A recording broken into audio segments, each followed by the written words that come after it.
akan kota yang layak huni hanyalah sebuah janji untuk pembangunan kota di negara ini.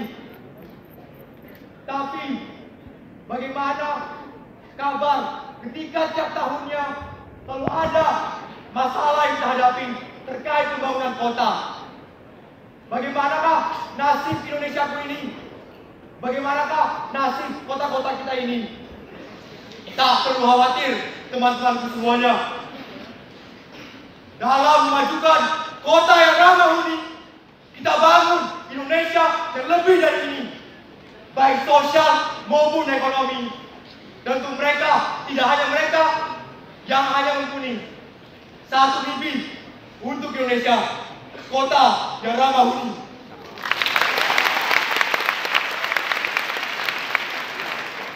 Hingga suatu hari, aku berani bermimpi Indonesia akan jaya dan abadi.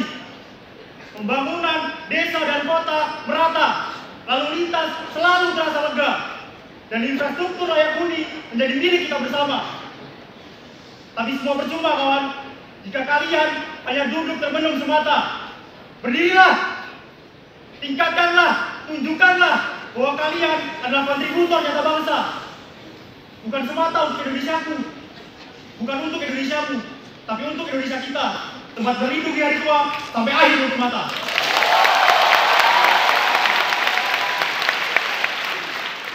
Tempat berlindung bagai zona nyaman, dan kita siap menghadapi tantangan.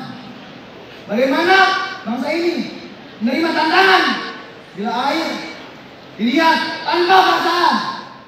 Air sumber kehidupan. Sadarkan makhluk-makhluk yang buta kenyataan. Tanah kering penuh harap kini bingung karena tak bisa digarap. Tanah banjir yang tak teratur kini bimbang karena pembangunan yang tak terukur. Air pun tertawa melihat bangsa yang terlanjur jumawa. Air mengalir mewayung bumi, berbisik memohon kepada kita untuk dipahami.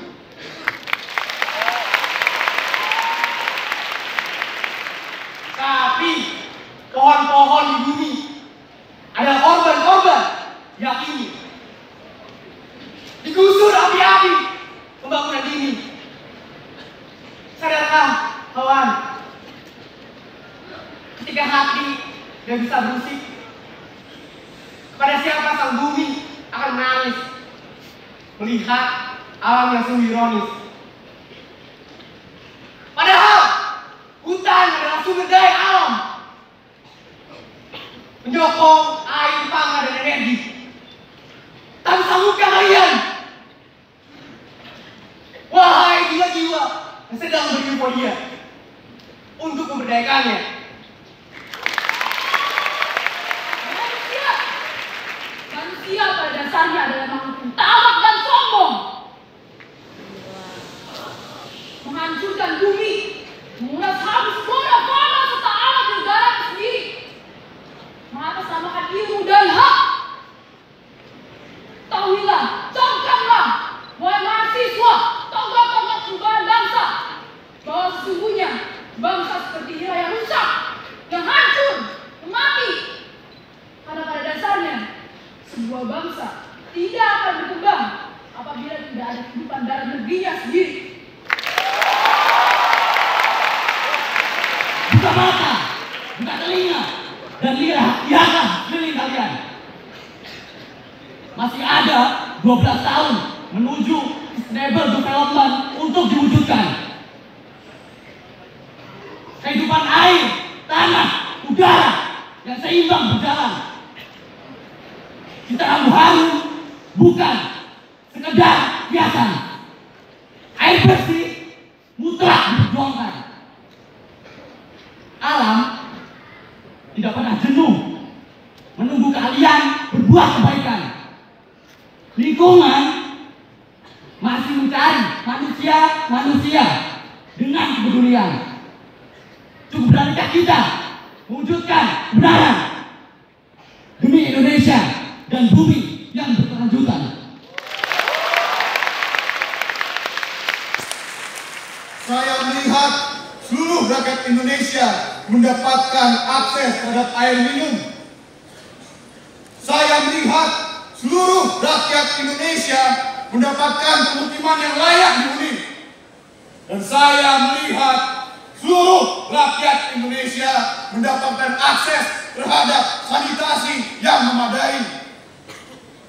Itu semua mulai dari kalian semua, para pencetus kebijakan di masa depan.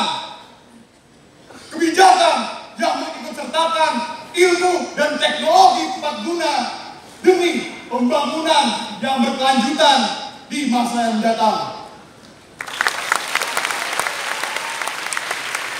KB, visi pembangunan bangsa hanya omong kosong belaka, hanya angan-angan hampa, tanpa sumber daya manusia yang berjaya, manusia yang terjamin taraf kesehatannya. Sekarang, mari kita lihat realita. Adik-adik kita, generasi penerus bangsa, terutama di Asmat sana, mimpi mereka dikekang oleh wabah malaria. Masa depan mereka direnggut oleh virus rubella. Jalan panjang mereka dihantui oleh ancaman kematian. Hei kawan, tidak usah kalian bersedih dengan semua hal yang menyedihkan tersebut. Bangsa ini memiliki kekayaan alam yang melimpah. Agraria, kekayaan laut sangat melimpah dan siap untuk digunakan. Manusia-manusia cerdas, galen-galen muda Ganesha siap untuk sedia. Jangan lupakan bahwa kita memiliki kearifan lokal. Jamu misalnya. Itulah yang harus kita kembangkan. Itulah yang harus kita majukan dan modernkan untuk solusi kesehatan bangsa ini. Mari sisihkan dengan kalian, satukan tekad, dan kita majukan Indonesia. Orang bilang tanah kita tanah surga, bukan? Negara agraris dan maritim yang selalu kita sanjung-sanjungkan. Memang benar mungkin ketika Indonesia faktanya adalah negara penghasil nomor 1 minyak kelapa sawit dunia, nomor 3 terbesar penghasil kakao dunia, dan penghasil utama rumput laut. Tetapi apalah arti dari itu semua, wahai mahasiswa, ketika nelayan dan petani kita memilih untuk membuang hasil panen mereka daripada menjualnya pada kita semua.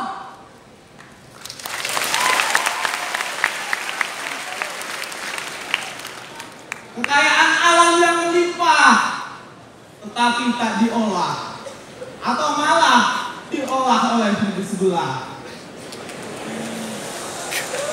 Bonus demografi di depan mata kita. Akankah kita berdiam diri saja? Tidak. Teknik pangan dan kita semua lahir untuk menyelesaikan masalah satu persatu. Mari kita selesaikan. Ayo bersama-sama ulurkan tangan demi Indonesia yang berdaulat pangan.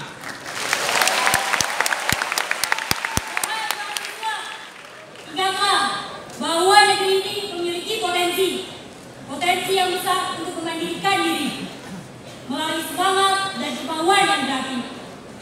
2 tahun ini Indonesia berhasil menguasai beras lokal, beras hasil karya para petani. Dan ingatlah, melalui para petani di tahun 2045 nanti, negeri ini akan menjadi lumbung padi. Aku pernah mendaki 100 gunung. Aku sudah menyusuri ribuan sungai. Dan entah berapa batu yang pernah ada di genggamanku. Tapi aku tak pernah bertanya seberapa kaya bumi Indonesia. Karena aku rasa kita semua yang ada di sini tahu jawabnya. Tapi di mana besi dan emas yang kutemukan? Aku tidak melihat itu di pelosok negeri. Atau mungkin aku yang salah. Kita semua tidak tahu seberapa kaya bumi Indonesia. Aku punya harapan kecil. Satu harapan kecil. Suatu hari nanti, kita semua yang ada di sini bisa menikmati isi bumi Indonesia. Tapi harapan terbesarku bukan pada buminya, tapi pada bangsanya. Untuk aku dan kalian. Selamat senja, wahai kalian penikmat jingga. Lihatlah, inikah mereka magma segar yang hendak membeku lalu menjadi batu. Batu yang kelak akan menjadi fondasi bagi pembangunan negeri. Disuruh sama Kak Alif, Kak. Negeri ini kaya, Alif.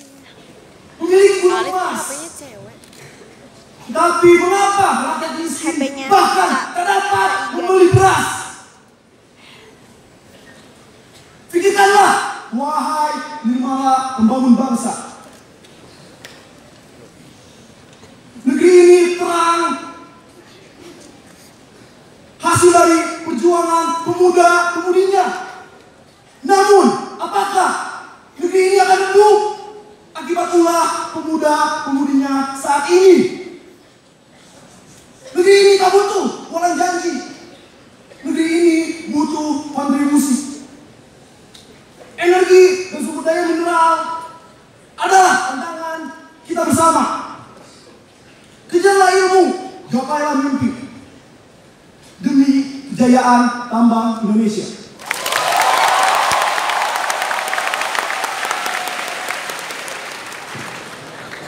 73 tahun tanah ini menaruh cita-cita kepada para pemudanya sebagai Nirmala pembangun bangsa. Namun realita berkata, bangsa ini belum mampu mengolah mineral berharga menjadi devisa. Kami sedang berdiri menatap secercah harapan setelah panjangnya penantian. Layaknya sebongkah berlian dalam tumpukan batuan. Untuk menjadi berlian tidaklah mudah, kawan-kawan. Suhu tinggi beserta tekanan patut untuk kalian rasakan demi terlahirnya sang pedang tajam pergerakan. Seperti halnya berlian yang selalu layak untuk diperjuangkan. Wahai Nirmala pembangun bangsa, kami menunggu kalian di penghujung waktu untuk menjadi berlian-berlian baru yang lahir dari tanah yang sedang pilih.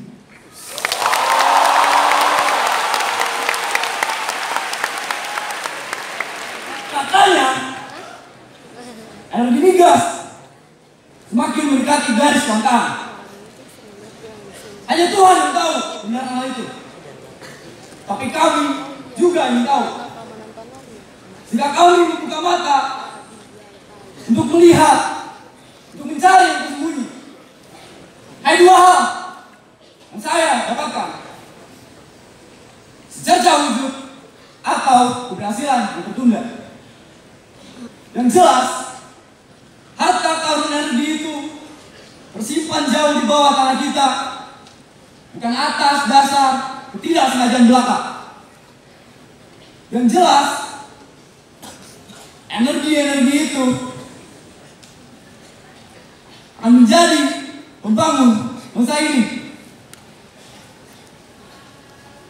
Dan apabila kita tidak siap untuk mengelolanya, lebih baik energi-energi itu tersimpan jauh di bawah perut bumi daripada harus terkuak namun sia-sia oleh tangan-tangan tidak siapan.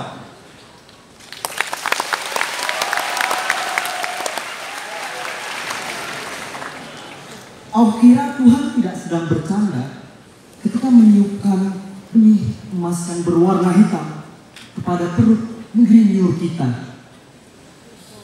Bukankah itu yang menggerogoti pikiran kita sejak kecil. Minyak bukan milik kita. Akankah selamanya? Kalau kau ingin tahu sebabnya, keniscayaan itu tertutup rapat tatkala mereka terdikdaya oleh rayuan kapitalisme yang licik.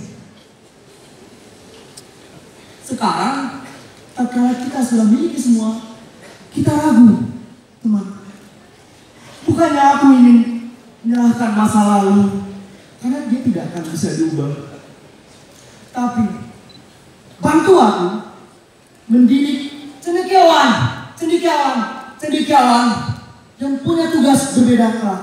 Akankah kita bertemu di 2045, teman?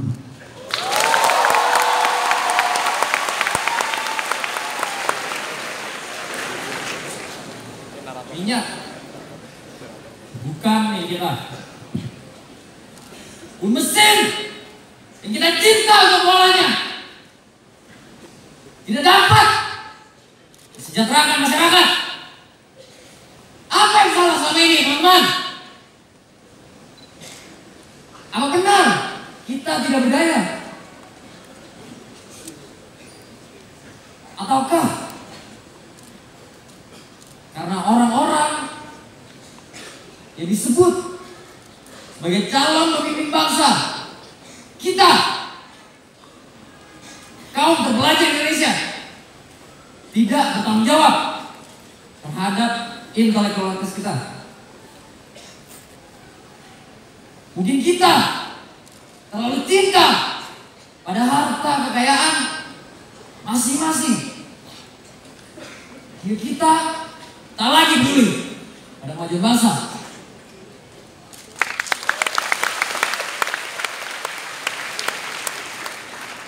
Pun semua itu dapat dikuasai, tidaklah cukup untuk diwariskan kepada generasi penerus kita. Kalian tahu bahwa setiap hembusan angin di luar sana adalah potensi energi. Tapi mengapa masih ada daerah di pelosok negeri yang gelap gulita?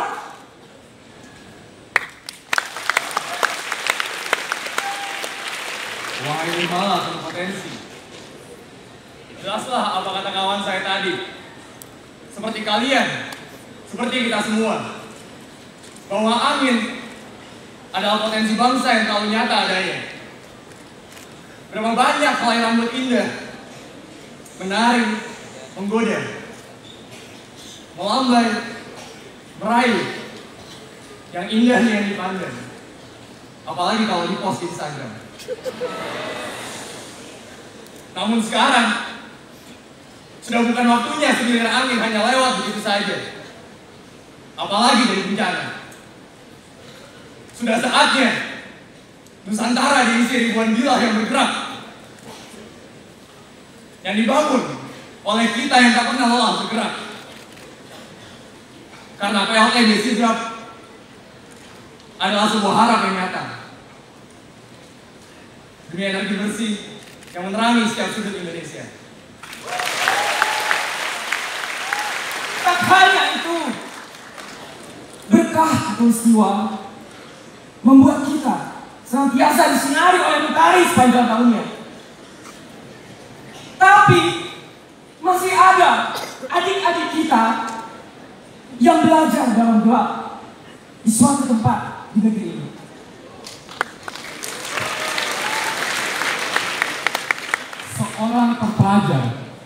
Seorang terpelajar sudah harus adil sejak dalam pikiran dan dalam perbuatan, dan menjadi tanggung jawab kita sebagai seorang yang terpelajar untuk mencerdaskan bangsa ini. Bangsa yang tidak bisa memanfaatkan ratusan ribu kilometer hamparan silika di pantai kita. Bangsa yang bahkan takut untuk memecah atau menghasilkan energi, menerangkan negeri. Bangsa ini bahkan tidak bisa, kawan, mengambil berkah dari sang mentari untuk menerangkan di malam hari. menjadi tanggung jawab kita. Mari kawan, 2045 Indonesia bertenaga nuklir.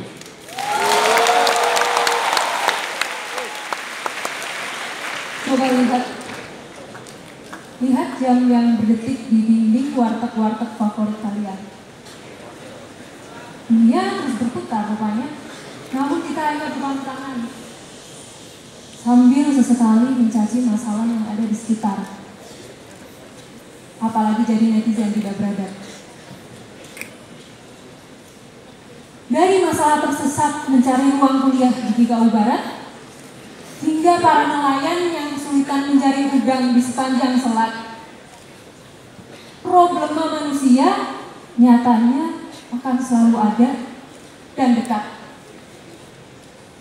Maka aku bertanya, di Institut Teknologi ini, apakah benar memang tempat di mana masalah bisa diselesaikan dengan inovasi berbalut teknologi?